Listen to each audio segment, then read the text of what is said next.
మీరు జీవించి ఉన్నంతకాలం మీ జీవితాన్ని ఆస్వాదించండి. అప్పుల పాలైనా సరే రోజు నెయ్యి తాగండి. ఒకసారి శరీరం బూడిదగా మారితే మళ్ళీ పునర్జన్మ ఎలా ఉంటుందన్న చార్వాక ఉపదేశం మన రాష్ట్ర ప్రభుత్వ పెద్దలు బాగా వంటబట్టించుకున్నారేమో. రాష్ట్ర ప్రభుత్వం రోజువారీ ఖర్చుల కోసం రిజర్వ్ బ్యాంకు నుంచి ways and means advances, special drawing facility, over draft నిబంధనల కింద సంవత్సరంలో 365 రోజులలో 363 రోజులు చేయబదులు కింద అప్పు తెచ్చి ఖర్చులు వెల్లదీస్తుంది.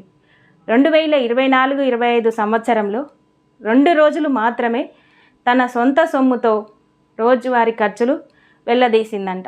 మిగతా 363 రోజులు రిజర్వ్ బ్యాంక్ దగ్గర చేయబదులు కింద అప్పు తెచ్చిందని వాళ్ళు వీళ్ళు చెప్పడం కాదండి.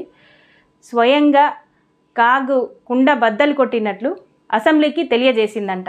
ఈ కాగ్ నివేదికలోని లెక్కలు చూస్తుంటే ధనిక రాష్ట్రంగా ఏర్పడ్డ తెలంగాణ భవిష్యత్తు ఏమవుతుందో ప్రభుత్వ పెద్దలే మళ్ళీ శ్వేతపత్రం ఇవ్వాలేమో.